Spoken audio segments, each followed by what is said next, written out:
Yo, yo, yo, welcome back to another episode of On the Spot Sports. And before we get to our guest today, we have a big shout out for Living Sisu. Living Sisu is a platform and app that wants to give you all the tools to have success in your sport. Their main objective is to activate your lifestyle. It's for active people. Enjoy discounts at companies like BioSteel, 30% off, Body Logics, the Goalie Guild, all his books are discounted. Roan, Lululemon for men, 20% off. Online stretching programs with Eccentrics, 1 full month free. They got super silent massage guns, 20% off those. And it's a great quality. It's way less expensive than a Theragun, and it's great quality. So there's so many more discounts that you guys will need to just become a member to see. So they want to provide you with anything you need for success. So come join the community. I'm a part of it. A bunch of other athletes are a part of it. So it's free to join. It takes 20 seconds to get exclusive offers to your sport, and it's definitely worth it. So do us a huge favor and go sign up for Living Sisu's membership. It's free, takes 20 seconds. So go do it, and we'll see you there. Living Sisu is a great company. We know one of the co-founders, Zach Fricali. He's a great guy.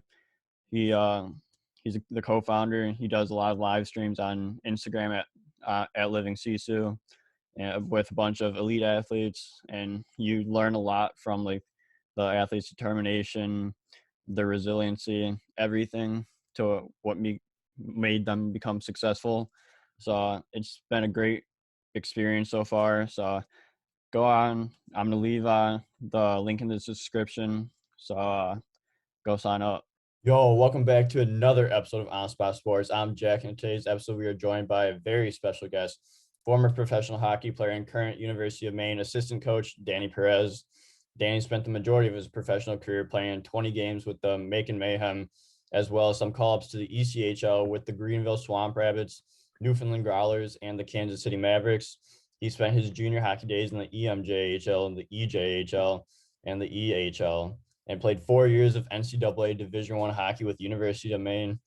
And Danny has also founded Monkey Mind Athletes, which is a platform for athletes and mental wellness. We'll for sure get into that quite a bit in this show, but it's going to be a fun episode, Danny. So welcome to the show, Danny Perez. Thanks a lot. Thanks for having me, man. Appreciate it.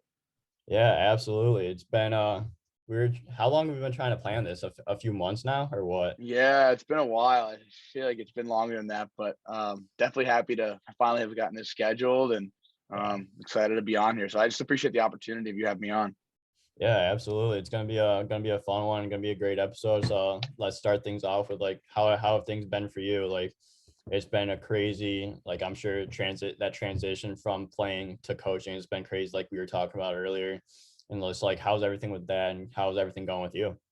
Yeah, it's honestly great. Things on my end are good, and as far as the coaching part, it's been a transition, like we talked about. I'm learning a ton, just learning something new every day, and at times it's overwhelming, and just kind of like knowing what to look for, and just kind of getting the new coach's perspective. But the transition's been great, and I'm like super grateful for the opportunity to be here, and the coaching staff we have here is awesome. We have Alfie Mishu, he was a national championship goaltender here, and yeah, he's awesome. He works with the defensemen and the goalies. So having him here, he coached me. It's been awesome. Ben Barr, he's won national championships at NCAA, and he was obviously at UMass last year. And I live with Jason Forche. He's awesome too. So got to give all those guys shout outs. He's won a ton everywhere he's gone, and coaching major, junior in Canada and North American League last year. So yeah, I'm just super grateful to be, with those guys and be in this environment every single day.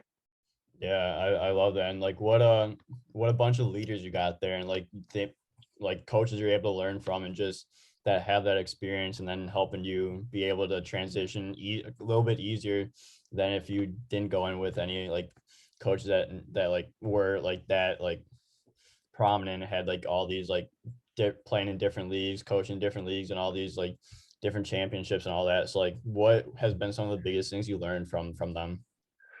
I guess the biggest thing, we're talking about it off the record before, but like the details, how important they are, and just different specific details, and the amount of effort and like, I guess, finishing drills and, I guess putting all your effort into every single thing within drills and within practices and with extra skills, how much those things pay off.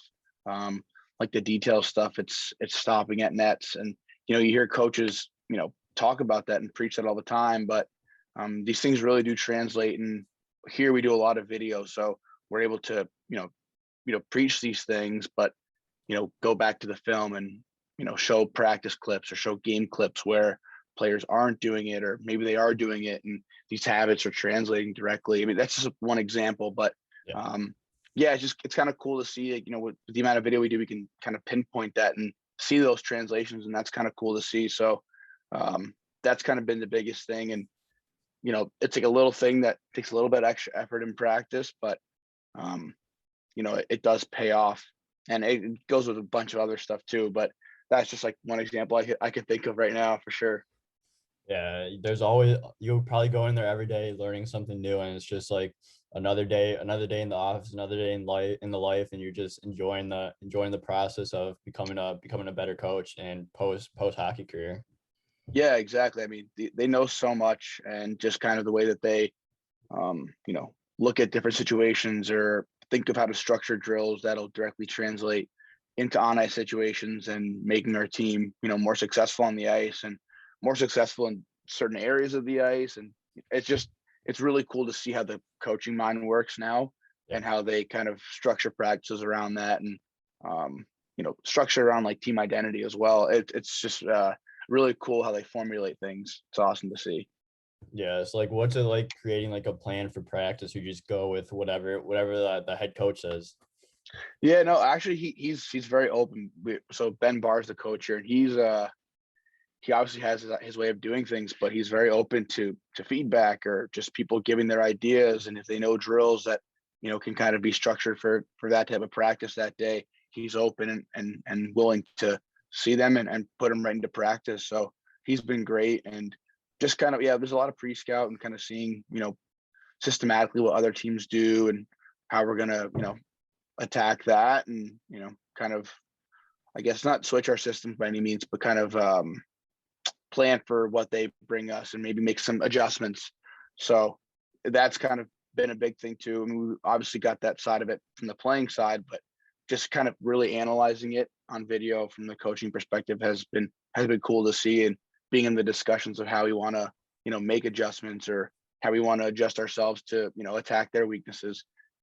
Just seeing like the tactical side of it has been different, but that's kind of where each week it's new, and seeing how that approach has been awesome. Yeah, for sure. It's a different side that you don't see when you're playing, and then you go in to coaching, like we said earlier. Like, you're like, dang, I wish I knew this when I was actually playing, so I can help translate all this into my game, and then like have maybe get more goals, more points, more assists, like whatever it Mhm. is.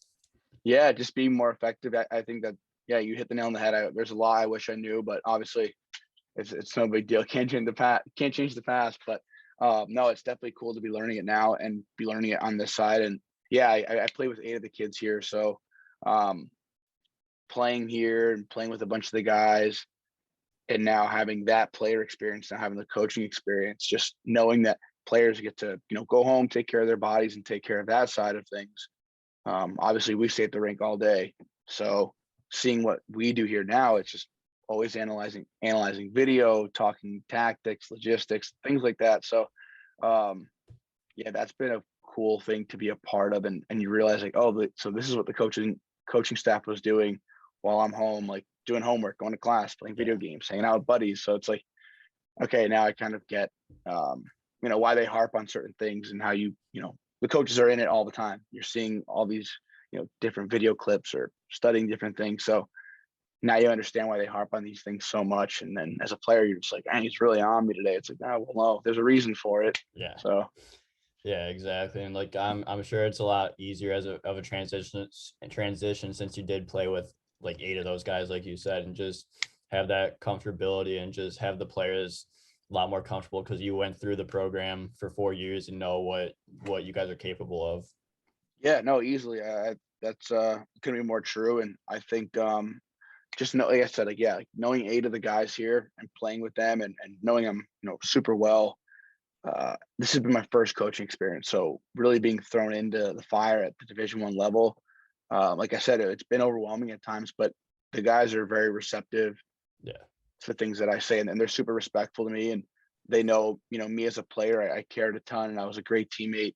I worked hard. So they kind of know that my intentions where they're at. So, if I get on them for something, they know that I'm not attacking them. They just can understand it and take the criticism and know that it's constructive. And that's kind of made it easy because I feel like, I'm 27. So I feel like with that age gap, there's kids who in college are going to be 26 because of the COVID year, they'll be graduating. So there's really not much. I feel like there may be like a little bit of a less of like a respect factor there because we're so close in age, but the guys have been awesome to me. And yeah, it's been an easy transition as far as that side of things goes.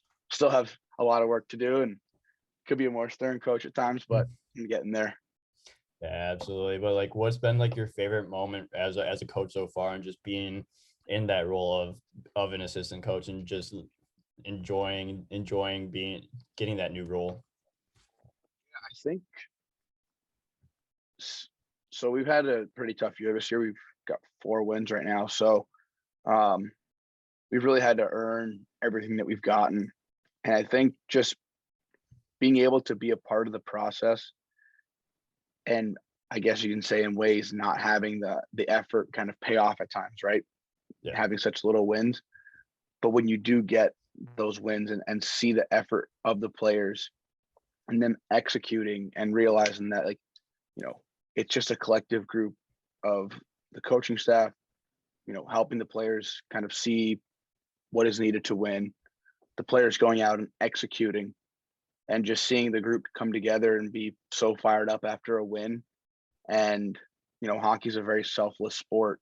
No one takes any credit for the success that we have had. So it's cool to see everyone kind of doing their part and how much work goes into it on the player side and on the coaching side. And then, having that success, it's cool to see everyone get excited about it. Just because, like I said, like being here from the player perspective and now coach, it's like I know the exact feeling in that exact same locker room with those exact same guys. So yeah, that's the coolest part, I guess. Yeah, that's awesome. And just like the experience is what it's all about. And like just going from that transition from player to coaching, like you get those, like, what the guys are going through because you recently came out of playing the game, and like you're just there and you know what everyone's experiencing, and like all the hardships that could happen during the season, wins, losses, like tough games where you don't win for you go on a winless skid for 10 plus games. Like you know the feelings from all your time playing. Oh yeah, exactly. We definitely had some streaks where things were pretty tough. So I know what that's like. And yeah, I just be able to see, like, we had a big win 4-1 against Boston College this past Friday, and the guys really deserved it and they earned it. And just to see, how excited they were about it and how hard they worked to get that. It's really cool that we can beat top teams in this conference. Yeah, that's unreal. It's always a great feeling. But I want to Yeah. get into your career a little bit here. So like, how old were you when you started playing hockey, and like what made you fall in love with the game? Yeah, I stepped on the ice at 4 years old for the first time. And yeah, quick little backstory. My mom was working in New York City, and her job got her Rangers tickets, and she had no clue what it was. So her boss goes up to her and says, "Hey, I have 2 tickets for the Ranger game tonight. If you want to go, I know you have a 4-year-old son, or I was 3 at the time. If you want to take him," and she was like, "Sure, I don't know what the Rangers are, but okay." Took the tickets and went home and gave the tickets to my dad. And my dad, like, obviously he kind of knew about the Rangers, but he wasn't a hockey guy or nothing. So he was like, "Yeah, we'll go to Madison Square Garden, go to Ranger game," and went. And yeah, watching the game, I just kind of was hooked on it. I loved it, the fast pace, the action of it. So told my dad I wanted to play it. And I think the next day he went to Toys R Us or something and got like these roller blades that you slip your foot in and put the straps over. Yeah. And there's 2 wheels in the front and then 2 wheels under that pop out. So it's like 4 wheels, like under your feet. So got that, and I was doing that for like about a year. And yeah, hopped on the ice at 4 years old because I just loved it and wanted to keep doing it. So that's kind of how that started. And yeah, like, didn't come from a hockey background, but my parents obviously fell in love with the sport the same way I did, and they supported that passion. So super grateful for them. Yeah, it's funny how sometimes those lines align and you're just like, you just go to a game unexpectedly and then you get hooked, and it's like, this is what I want to do, and this is where I want to take on my Yeah. career, and just be able to play the game that I love and enjoy every moment of it. Oh, 100%. Yeah, it was I can remember going to Madison Square Garden for games. I can't remember, like, obviously I don't think I can remember the first one I went to, but I do remember we used to go all the time, and from that point on, having that feeling and carrying that with me. It's been, it was an awesome journey and an awesome ride for sure. Yeah, absolutely. And that is a sick place to visit too. It's a Yeah. landmark in New York City. Oh yeah, it's an awesome spot. There's always celebrities there, and they always put them on the jumbotron, and great energy, and yeah, it was cool. Oh yeah, for sure. So you began your junior career in 2011, where you played in the EMJHL for the Jersey Wildcats. Like, what was the process like to join the Wildcats team and start your career in junior hockey? Yeah, so I had a coach that I was doing skill development work with. His name is Justin Stanlick, and he was coaching that team. So I was playing high school hockey for 4 years, and then he asked me if I wanted to play for the second half once the high school season ended.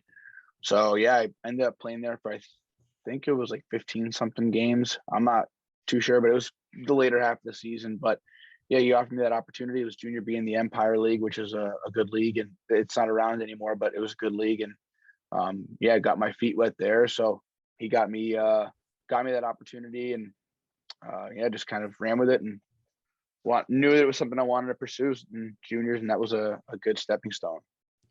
Yeah, for sure. And so like you play those 15 games. So like, what was that experience like, getting your foot in the door, like you said, and just being able to and just see the junior hockey game? And because it's a bit different, especially if you go far away, and like with like travel and all that, and like billets and all that. So like, what was your overall experience with your first Yeah. year of juniors? Yeah, you're kind of make me think of some memories that I hadn't really thought of in a while. Yeah, I just remember like the feeling of like, this is kind of big time, Yeah. We would take buses to high school games, but that was it. But we would take buses now to road trips that we'd stay for the weekend. We would go down to Maryland and spend 3 nights there and play a couple games, and it just felt like, pro in a sense. So it was really cool to be a part of that and get that experience. And the league was super good at the time. That was back when Alex Tuck was in the league, I'm pretty sure. Eichel was in the league that year. So it was a really good hockey league. And obviously those guys were super young, but yeah, it was really good hockey. And having that experience just felt like, okay, like, this is a great stepping stone. It's an unbelievable opportunity. And it's just the experience of it all was so new. So that part of it was cool, like the road trips. And the hockey was different. The style of it was, it was like, overall in that sense, it was awesome. Yeah, the road trips are the best part about any sport, because you're just hanging with the boys and just shooting the shit with them and just playing cards, doing whatever, like Yeah. making a ton of memories. Like those are the times you look back on and you're like, dang, even though it could be like a 15-hour trip, like 15-hour bus ride, like you still like make memories with the boys, and it's all about hanging out with them. Yeah, exactly. That's the part you remember. And, it's, I thoroughly enjoyed like the long bus trips, because you always just run up and down the bus and just like mingle with different guys, and Oh yeah. like you said, play cards. So I always enjoyed that stuff, and yeah, those are things I'll never forget. Yeah, absolutely. And those are the best times for sure. But throughout those first few years in juniors, like what were some of the biggest things you learned throughout those years? Yeah, I learned a lot about, I guess, just how good you have to be and how much extra you have to do in order to play at the highest levels. Um, I never played, you know, in the USHL or nothing like that. I played in the Eastern Hockey League. It's tier 3, pay to play junior hockey league, and I really loved my experience there. And I was so grateful to have come out of that league and play there. And I have a lot to thank for my coach, Justin Lyle, who I was in Wilkes-Barre with. He was the coach there. He's coached in the USHL. He's repped in the American League. He's been around the block. So he he played Division I hockey too. So he knew what it took and what it takes to get to that level. So that was a great learning experience for me to go there and play and go where I was wanted and get a really good experience to play a ton in all key situations, but also be taught by a coach who knows so much about, like I said, what it takes to get to that level, that you have to be doing X amount of things just to, I guess, get by. But like how important he stressed the extra stuff you have to do and how important being in a good situation is. He really helped me navigate my junior experience. Because juniors is a pretty weird time. It's a very uncertain time. And, it's a time where, a lot of players can really start to carve their career, and a lot of players can kind of get lost in the shuffle. So he was kind of, helped me out with navigating that. And he was a great mentor to me, and he still is to this day. So that was kind of the biggest thing that I realized, was just what it took and the extra work you need to put in, and kind of how hockey works with opportunity and right situation, right time. You can also really kind of carve your career by going into a good situation and being able to play and going where you're wanted. Like little things like that, how much they matter. Because I feel a lot of players just want to go play in X league because they know it's going to be the best league, and it's cool to it's a cool league to play, and like it's the best league. But okay, like, well, what if you're a fourth liner, you're getting scratched? Like, then how cool is that? No one's going to want you. But he kind of always kept me grounded. Yeah, for sure. It's like, how are you able to adapt to the junior game when you get thrown into like every situation, and then you're fighting for the opportunity to stay in the lineup and not get healthy scratch or anything like that, and just be able to just get those opportunities, like you said. Yeah, well, that first year I actually was in for the Boston Bandits in the Eastern Junior Hockey League. So that was the last year the EJ was a league, and I didn't play at all. I got like 6 games before Christmas, so I ended up leaving, going back to AAA. So that was kind of like the official first taste of that level and how it is. So I think that was a good little kick in the mouth to kind of go into that summer and prepare and say, okay, I need to get way bigger. I need to get way stronger. I need to get way faster. There's a lot more skills I need to work on. So that was a good part, or a good thing that I went through, just to kind of get a taste and not be successful. And so that summer was huge for me. And then I just kind of hit the ground running, and, I can believe that I earned everything that I got from that point on when I was playing for Coach Lyle. And, he was hard on guys, and he demanded a lot out of his players and was very detail oriented. So I never felt like anything was handed. So it was just kind of realizing the work rate that you have to be at, and you will get rewarded for your work ethic. And at the end of the day, you have to produce. So if you can work hard, but if you're not producing either, then, someone else is, and that person's going to play. So just kind of that first year of not doing well made me realize, okay, I have to have a big off season. That's what I need to do. I have to work hard, but I also have to produce. And so just kind of having that mentality and not wasting any days in the next 2 years was huge for me. Yeah, absolutely. It's like, what's your mindset throughout that time when you're not being successful, and then you're like, I'm gonna go into the off season, have a big off season, and then earn everything else I earn from my work ethic and everything, and just take us through like the mindset at first when you're like, oh, this sucks, like I'm getting scratched, only played 6 games, then you go into the off season and have a big off season that you earn opportunities after that.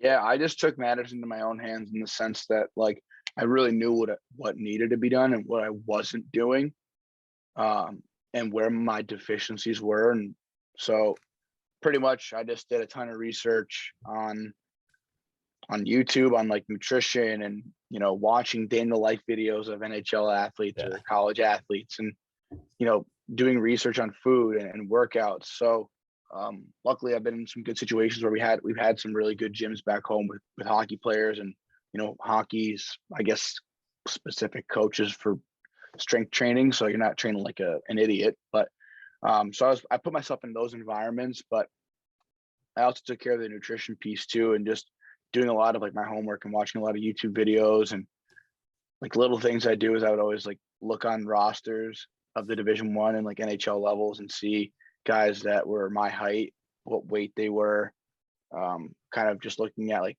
their roles, and how they played and what their points were. So kind of just like using a bunch of different measuring sticks. So I went into that off season and just had my nutrition dialed and was eating X amount of calories. I was like an animal about it, weighing food. I was a hard gainer, so I never really gained weight easily. So I had to be precise with it. And yeah, took my strength training seriously and was on the ice a ton. So just kind of realized, like, if you want to go to a certain level, you have to be all in every aspect of it. Yeah. So that was a good experience for me that I ended up taking with me the rest of my career. Yeah, whatever gets you that competitive edge, and like whatever, like if you want it, like you're gonna work for anything you can to get to that next level and get those opportunities. Yeah, 100%. Yeah, so then you get another opportunity for in Wilkes-Barre, for the Knights. So like you play there for 2 years for the Wilkes-Barre Scranton Knights in the EHL, where you played in 44 and 42 games in those 2 seasons. Like, what was it like gaining that opportunity from everything that you learned throughout those past 2 or 3 years, and just being able to put everything together and rack up an opportunity like this? Yeah, like I said, it was just about going where you wanted. And I saw Justin Lyle at a USHL camp. He was my coach, obviously, in Wilkes-Barre, like I said, and I saw him at a USHL camp. It was a Sioux City Musketeers camp, or no, it might have been it was Dubuque Fighting Scenes camp. Just got an invite to the camp there, and I had a good showing, and he spoke to me and mentioned things about my game he liked, but he just said that he's not going to make any promises to me. He thinks I'm a good player, but I have to earn whatever I get. And that was honestly such an awesome thing to hear, because I feel like a lot of people will tell you what you want to hear, not what's the truth. And he never wanted to make any promises, and made it clear, like, hey, I'm not going to promise you anything. Anybody who does promise you anything is probably a liar, and that's not someone you really want to be coached by. So kind of hearing that was awesome, just about his transparency with players. So yeah, I signed there, and like I said, he just was really hard on me and really kind of enforced good habits, good details, and your work ethic, and always just talked to me about what it took to play at the level that I wanted to. And he sensed my burning desire to play Division I and beyond. So I think that allowed him to want to help me develop and just help me with extra skill stuff or whatever the case was. Yeah, absolutely. So throughout those 2 years, you then develop into a leadership role where you were captain your senior year, or your last year of juniors. Yeah. So like, what was it like gaining that leadership role and just being able to learn from your coaches? Like, I'm sure you took those things he said, and like you really put it on the team. Like, you have to earn everything you want. Like, nothing's going to be given to you. Yeah, that was my first time having the C. First and only time. So that was a really cool experience, and I was honored to get that, especially having it be voted by the guys. So the one thing that he mentioned to me, the day that I got nominated captain, was just that, don't change anything. The team voted you captain because of who you are right now. Yeah. If anything, you should work even harder now, but don't change your personality or how you go about doing things. You put in a lot of extra effort, and you work hard, and those are all great things, but don't start being someone that you're not too. Just keep doing the things that you're doing, keep working hard, and keep being a good teammate. So that was just something that he always reiterated to me. And obviously, it was, like I said, it was an honor to be voted captain there. So I just having him kind of level my head a little bit there was much needed. Yeah, absolutely. And then you finish off that year in Wilkes-Barre, and then you commit to University of Maine, where you begin your NCAA Division I college hockey career. So like, what was the process like to pick Maine as your school and play for 4 years and have that be like the school that wanted you? Yeah. Well, there was a couple other schools that expressed interest, but nothing too serious. So they were the first school that actually offered me to come up on a visit, and on the visit they offered me a commitment there. So yeah, he was Coach Red Gendron was another guy. He actually passed away, so rest in peace to him. But he was another guy that just didn't really sell me anything. He told me, hey, you're gonna have to work for everything you get here, and it's not gonna be easy, and I'm not gonna promise you anything. So having him tell me that, just kind of resonated with me, being that, my previous coach had told me that, Justin Lyle. So that was awesome to know that, hey, again, I have to scratch and claw. I have to work to get what I want here. So just knowing that there weren't going to be any promises and that I was going to get an opportunity to show what I can do.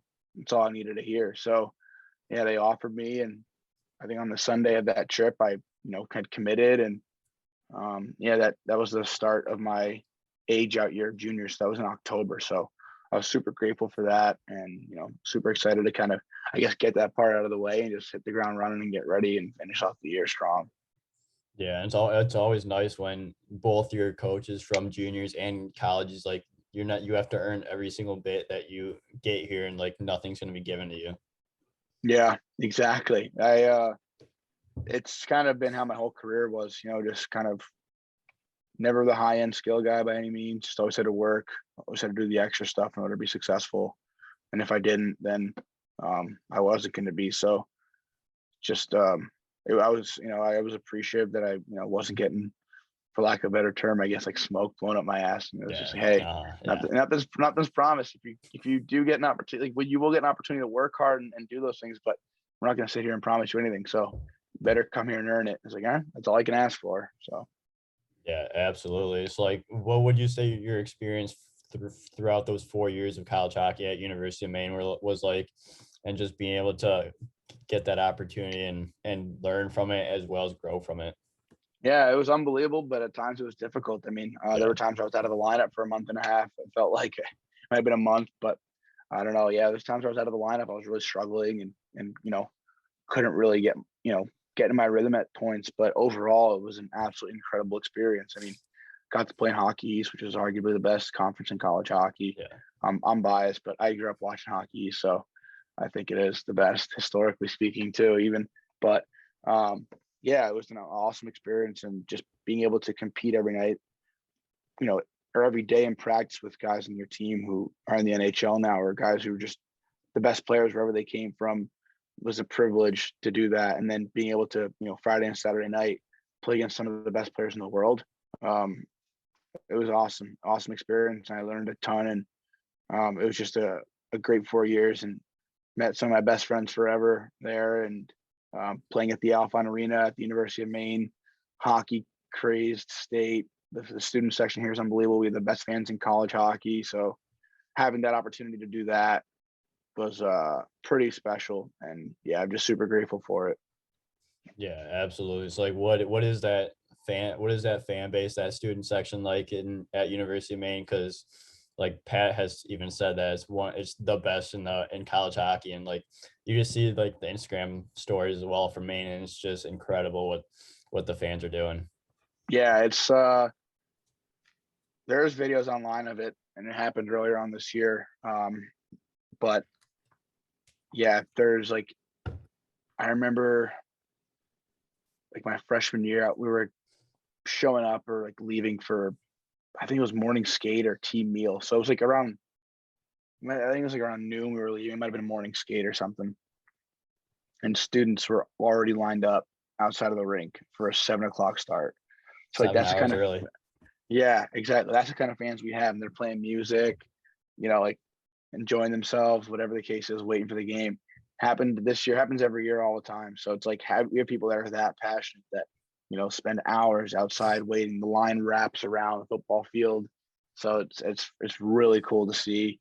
And, in warm-ups, you hop out and the whole student section's filled. It's a balcony. And students pack it, and they chirp the other fans or the other players. So on the ice and warm-ups, it's just really cool to see people that care so much about you and the sport and their school and take pride in it. So yeah, it gets so loud there, and it's the student section's the best. So yeah, it's really cool. Yeah, that's a fan section you want to play for if you want to play for college hockey. Oh yeah, 100%.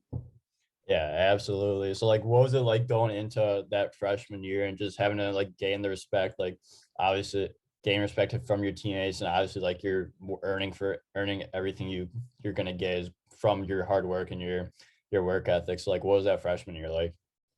Yeah, it was obviously an adjustment, but the seniors that we had and the upperclassmen we had that year were awesome. They were super welcoming and really showed me the way on, you know, being a Division I athlete and, you know, competing at that level. And they were just super welcoming and made me really comfortable. They made all of us very comfortable, that freshman class. So, you know, there was never any point where we didn't feel like we couldn't ask them any questions. They included us right away.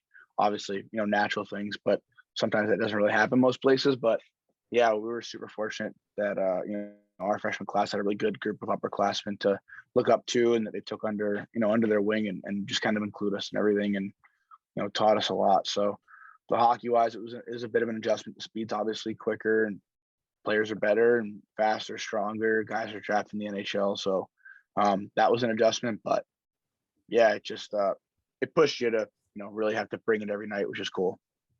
Yeah, absolutely. So then your sophomore year, you played in 33 games, and then your junior year, you played in 19 games. Like, what was your mindset throughout that year, especially like when you're getting scratched for a month and a half to a month? Like, what are you doing to what's your mindset like during that time?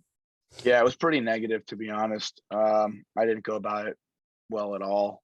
I I don't know, I really struggled that year with my mindset actually. So I don't know. I didn't really attack each day. I was kind of dreading each day, and, you know, didn't really approach it with the best attitude, and wasn't doing things off the ice that are going to help me, you know, get better and put me in the lineup. So I was like, you know, partying a little bit too much and drinking quite a bit. So it's like those are things that are honest and they're true, but, you know, I'm Yeah. not going to sit here and say like I regret them. I wish I would have maybe had a better mindset where I didn't have to go down that road. But, you know, whatever it is, what it is, I learned from it. So um, yeah, it was tough. And then kind of just had to snap myself out of it going into my senior year and realize, hey, you only have one more year left. This could potentially be your last year of hockey. So you better enjoy it. You better give 100% every day, and you better, you know, smarten up a little bit and take care of your body. So um, I think that year, while as tough as it was and not playing and getting bagged in black ace skates, like, yeah, it was brutal, but it taught me so much about my attitude and how shitty it was and how I can't let that affect me, not Yeah. just in hockey, wherever I go, but in anything in life. And just to, you know, when you start going down that negative path, you just got to nip it in the butt and say, no, I'm good. I can control this. Just got to give my effort and not let my emotions get the best of me. Yeah, exactly. And times where it gets dark like that, like it sucks, but you gotta do everything you can. You learned a lot from that experience to help yourself grow as a person, grow as an athlete, and just be like, I can't let this mindset affect me. And I gotta do everything I can. And it goes back to like earning everything you can, because you're not gonna earn a lot when you have a mindset like that and you're not performing well. But when you zap it out of your mind, like you're gonna think a lot better. Everything's gonna feel a lot more better and a lot more positive. No, yeah, 100%. It's just a constant. It's like quicksand. You just once you start going down that road of negative thoughts and negative attitudes and negative behavior, it's just they're gonna remain that way. So it's like, yeah, things aren't gonna go your way all the time in life. Things aren't always gonna be roses, but whatever. You know, you gotta keep going forward and keep having a positive mindset and know that it's just part of the process. Like, not every Yeah. day is supposed to be perfect. Not every day you're supposed to I mean, waking up is winning the lottery, but not every day you're supposed to wake up and actually win the lottery. Like, there's going to be Yeah. days where it's just, hey, it's not your best day. Like, whatever. How are you going to react to it? You know, something's Yeah. going to happen. You know, someone's going to maybe say something to you or treat you like shit, whatever the case is. So it's just like your response to everything is so important. And me not having good responses to previous events just only taught me that, hey, and it only makes it worse. So Yeah, for sure. So then you go into your senior year where you play in 33 games, and you end up getting that getting a being or being able to sign an ECHL deal at the end of that year. So at the end of your senior year, you signed with the Greenville Swamp Rabbits in the coast. So like, what was the process like to sign with Greenville right out of school? yeah, I mean, I didn't really have the greatest numbers in college. Was never a point guy, obviously, especially my senior year.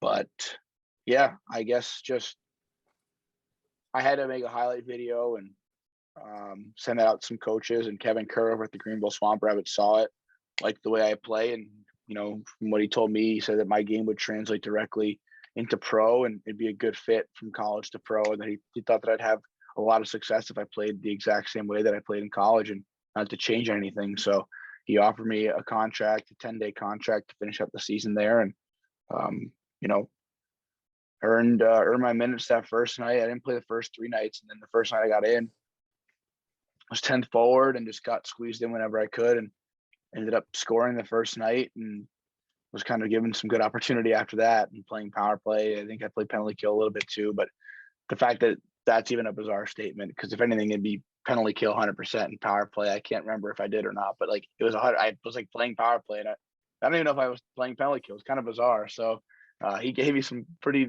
interesting and pretty awesome opportunities. So I'm grateful for that. But yeah, it was being able to play there and get that first taste of pro and seeing how different the game is was really cool. And obviously having some success there was awesome too. Yeah, for sure. And like you sign that 10-day and you play 4 games, getting 3 goals, 2 assists for 5 points. Like that's more than a point per game. It's like, what was your first 4 games like, and just being able to learn from the other pros that are already there and have been there for a while? Yeah, I thought it was a heavier game. The pace of the game was more controlled, but yeah, the guys in that team that year were awesome. They were really good guys, and getting that first taste and realizing that, like, puck battles are harder to win. Guys are heavier on sticks. Guys hit harder, and that part of it was definitely an adjustment. And it was a cool experience to experience that, but the lifestyle is also different too. So that was a bit of a adjustment, I guess you could say, or just a bit of a thing to get acclimated to. You're not going to classes. You're at the rink in the morning. You're out by noon. So you have a lot more to your day. But it was just all around great experience, and to be able to get that first taste. Yeah, it was cool, and obviously, doing well there was awesome. It was a great boost of confidence. Yeah, how'd that first goal happen? It was off a face-off. I was on the wall. I was a winger on the wall. So, yeah, it was a right-handed centerman, Steve Pirog. He was my line mate there. He was my line mate in Macon too, actually. But he won it on his backhand off the draw. So I just stepped in and kind of pulled it around the ref. It was like kind of sitting behind him on the face-off dot, and pulled it around, just kind of quickly shot it, and it went under in between the goalie's arm and his torso. So on the near post side, so just kind of squeezed in there, and yeah, it was a cool feeling. I kind of just threw it on net. I wasn't definitely not aiming for that. But just being able to get on net and get that first one was kind of a surprise, but really cool. Oh yeah, what was your go-to celly for the first goal? Oh my god, I didn't even know it went in. I think I just went like double hands up like this, or maybe one fist up, like just like about like head height, like nothing crazy You're acting at all. like you scored before. That it was not the first one. It was like the 10th of the season. Yeah, that's how I acted. But look at my elite prospects. I had not many that year, so I think it's more of like a shock to the system. Yeah. Yeah, but hey, you got your first goal in your first game, so not many people can say that. Yeah, no, it was cool. That was definitely awesome. You're right. So that was cool. Yeah, so then you go on to play your first full year of pro hockey, where you split games with the Macon Mayhem in the SPHL, playing 20 games, collecting 5 goals, 6 assists, and had the opportunity to earn multiple call-ups to the ECHL's Newfoundland Growlers and the Kansas City Mavericks. Like, what was that year like for you? It was a bit of a roller coaster. Yeah, I was kind of going through a bit of a tough time mentally there, but was obviously grateful to get all those opportunities, Macon, Kansas City, Newfoundland. So that was kind of a bit of a whirlwind experience, kind of getting a real taste of a full season of pro hockey and kind of how it operates and how it works. So, yeah, definitely a pretty rough year overall, but kind of ended on a weird high note. I finished the year out in Kansas City, which was cool. Got to stay there a few months. I had knee surgery out there, got a knee injury in my second game out there. So I ended up just staying out there for a few months, and then COVID ended the season. So I didn't get to play any more games, but yeah, my time in Macon was great. It was, I had my sponsors there, the Kings, they're awesome. And they were super good to me, and, kind of treated me like I was one of their own, which was awesome. And they made that transition really nice. And then obviously, going up to Newfoundland was a great experience. That's a first class organization. Same with Kansas City. So, getting that whole taste of pro and playing in some different cities I never played in was really awesome experience, and I will never forget it. And I definitely learned a lot of valuable life lessons that year. Yeah, for sure. And like going up to Newfoundland, like it's a great city. Like I've heard nothing but good things. Like what was it like just experiencing Newfoundland in the coast, and just because it was a newer organization back then, right?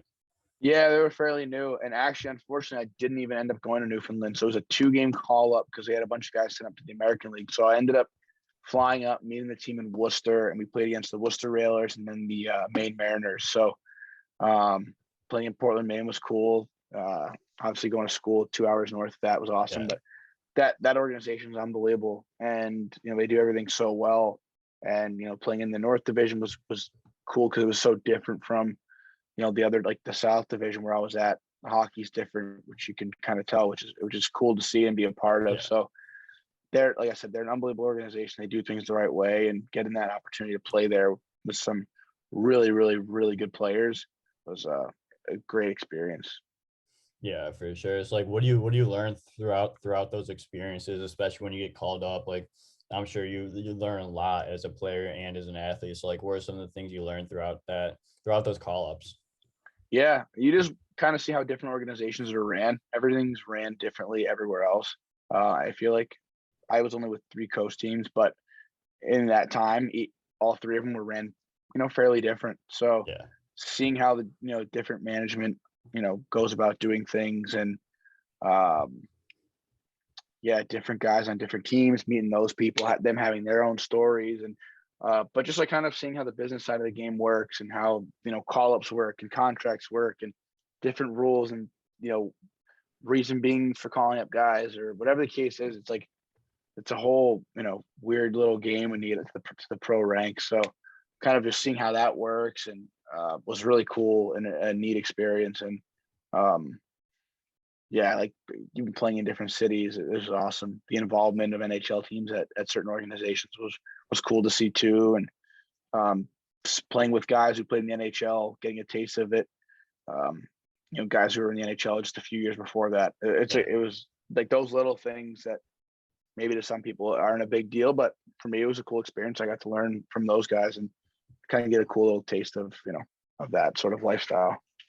Yeah, and you're able to just in anything you do, like you're able to just watch and listen and learn a lot from, especially since those guys come from the NHL, AHL. Like there's always going to be those experiences that you can learn from, and like just be a student of the game at that point.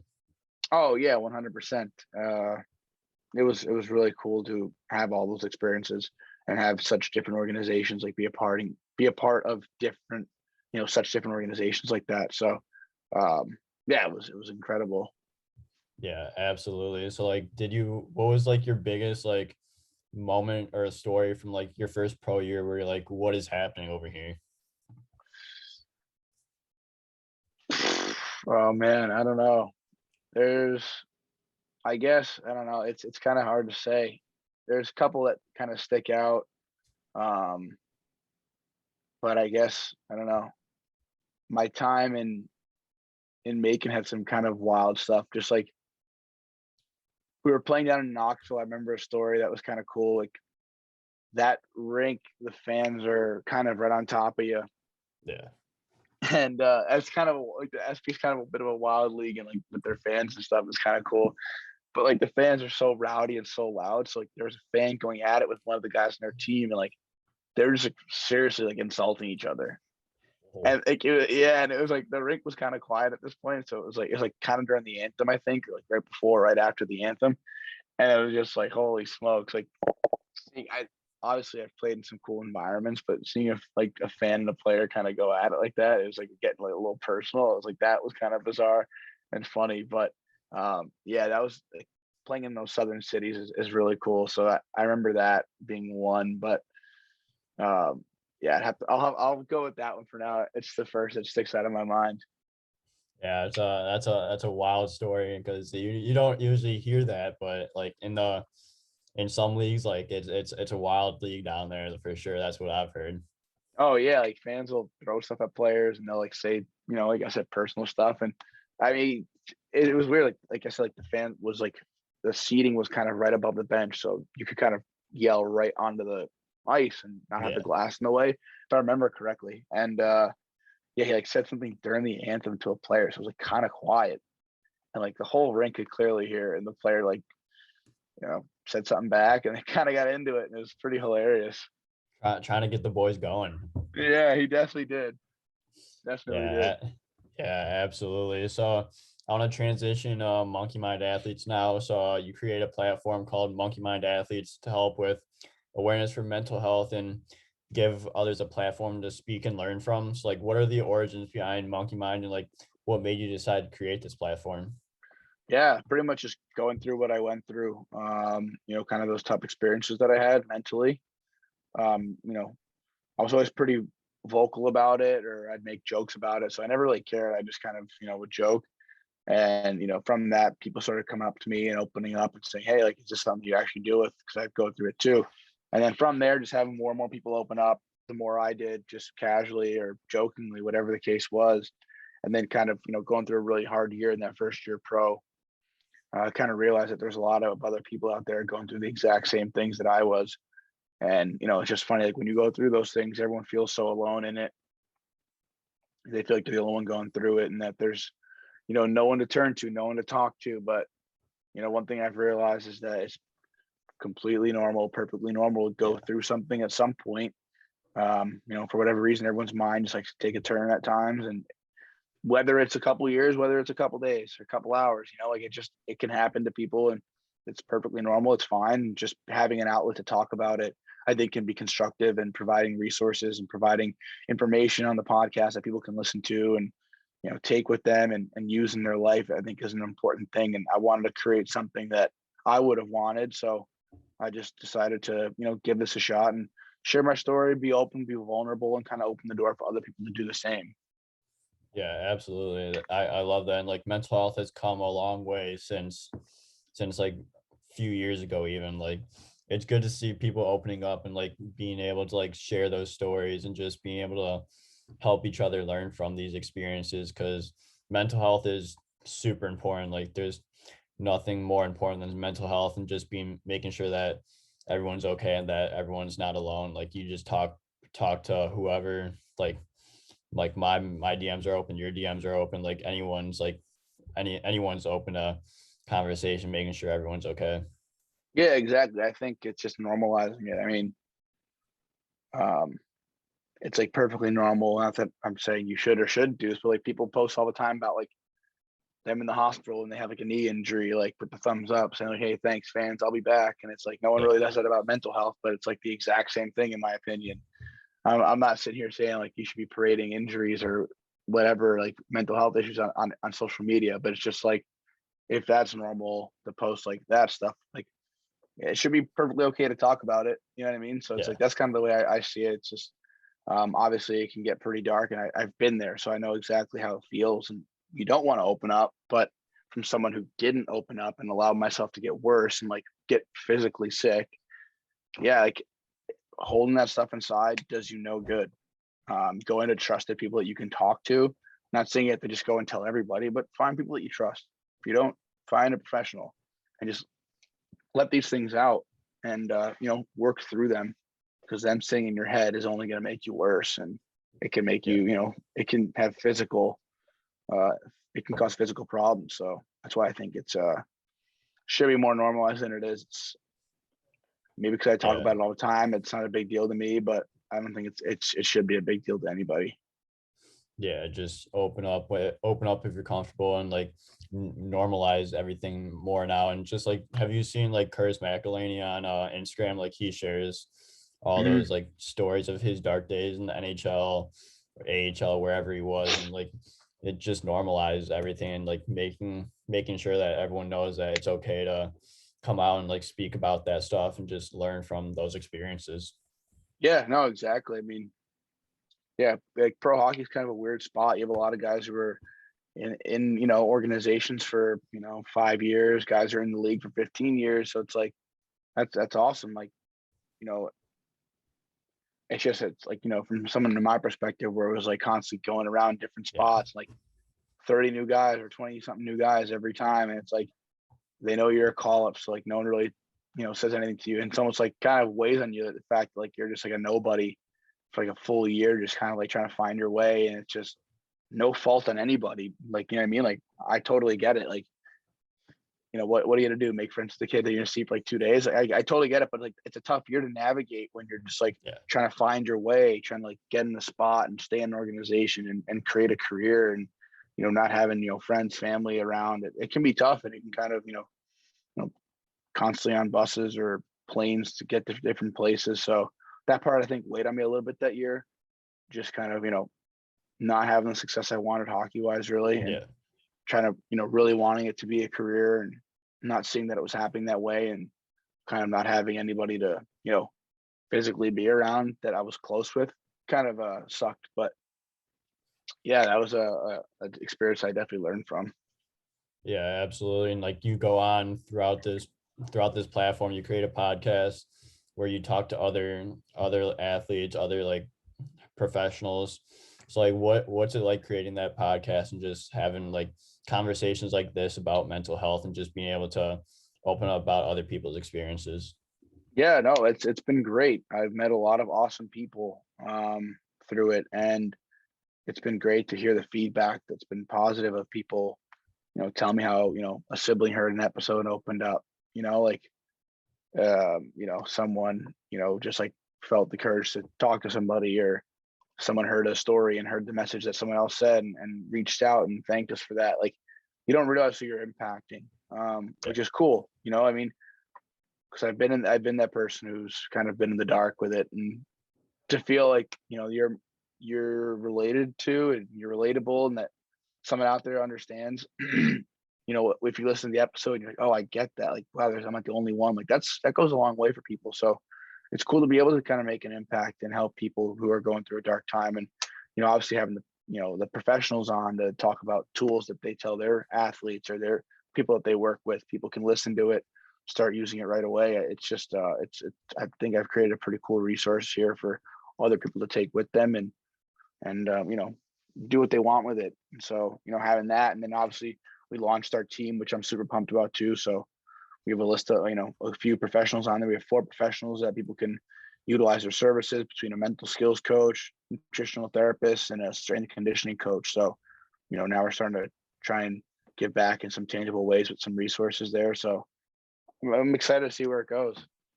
Yeah, that's awesome. And like what's like your go-to thing in the future that you're trying to do with Monkey Mind, and just being able to further like make it a brand, make the brand even go even further than it is right now? Yeah, I'd love to keep having, I want to keep doing the podcast. I want that to be, something that I do for a long time, and hopefully it can keep going that way, and keep building the team, and having people come on and utilize that resource and see it as something of value for them. But other than that, I want to get creative with it. I want to have some fun. I think I can do a lot of fun stuff with it. My brain's always working on different things I could do to play around and get the name out there and help people. So no real set goal, but just keep doing what I'm doing and keep having fun with it, and just keep growing it, and make it a cool brand. Yeah, absolutely. I love that. So like, where can people get in contact with you and Monkey Mind if they would like to like see what Monkey Mind's about, and like just learn from it and like get the resources from it? Yeah, our website's monkeymindathletes.com. Our social media, our Instagram is at monkeymindathletes. I don't have any social media, but I'm on LinkedIn. If anyone's on LinkedIn, Danny Perez. So I'm there. But yeah, our website's a great spot to start. Like I said, monkeymindathletes.com. You want to follow us on Instagram at monkeymindathletes, that'd be awesome too. We're always posting updates, and our website's like our main hub for everything that you would want to find about us, our podcast, the team of professionals that we have. So that's a good place to start. But yeah, any of those places, and yeah, if you want to get in touch with me, I'm on LinkedIn. So I run the Instagram account too. So if you want to shoot a DM and get in contact with me there, that's an option as well. Yeah, absolutely. I love that. So when did you find Monkey Mind? Like what year was it? June 2020. Cool. That's like right when the pandemic was in full force. So it was Oh good to yeah, get it out during that time. Like must have for like had a sure. lot of benefits for it. Oh yeah, definitely. It was a great time. I mean, especially with everyone. I feel like the mental health crisis has obviously Yeah. skyrocketed lately, but the pandemic hasn't helped. So I think it was obviously not by any I didn't plan it to be good timing, but I think it just happened to be really good Yeah. timing for me to put out that first episode and keep her going. So Yeah, absolutely. But Danny, I have a few more questions before we wrap things up here. But On the Spot Sports is a full supporter of Monkey Mind athletes, and just it's all about mental health and normalizing mental health. I really appreciate that, man. Thank you so much. And I appreciate the opportunity to come on here and talk about this stuff and tell my story. Yeah, absolutely. I have two more questions for you. So until we wrap things up here. So do you have any tips for hockey players looking to get to that next level? Yeah. I just say that get in the gym, make sure your nutrition's right, and skate a ton, obviously. But the two things that you control, we talk about here, is your effort and your attitude. So always give 100% effort and always have a really good attitude about things. Always be willing to learn. Um, and I guess the biggest thing I could like kind of end off with there, kind of threw a little bit out there, but the biggest thing is never underestimate how important the details are, like stopping and starting, opening up for pucks, tape to tape passes, um, just like really simple things that you don't think go a long way, but they really do catch coaches' eyes, and those things are like small little intangibles that you can have that'll be noticeable at every level if you can do those. Yeah, absolutely. I love those tips, and those are great places to leave at for tips, because like that's the details, the small details are all that are the things that really matter, and like just getting comfortable and mastering those little skills, like those are gonna take you a long way. Definitely. Yeah. So then my final question for you is like, what's your favorite pump up song when you're trying to get a lift in, like pregame warm ups? Like, what song are you requesting for the DJ for the boys? Yeah. Oh, this is a tough one. In recent years, the last like year, it was "Sun Dream" by Rufus Du Sol, which is a sick song. But my time at Maine, so pretty much the whole 4 years, it was "Desire" Griffin remix, by Years and Years, but it's the Griffin remix. It's from "We Are Your Friends" with Zac Efron and Emily Yeah. Ratajkowski. So like one of the songs from that movie. So yeah, "Desire" Griffin remix is like the all time, but the recent ones, "Sun Dream" by Rufus Du Sol, both are absolute bangers.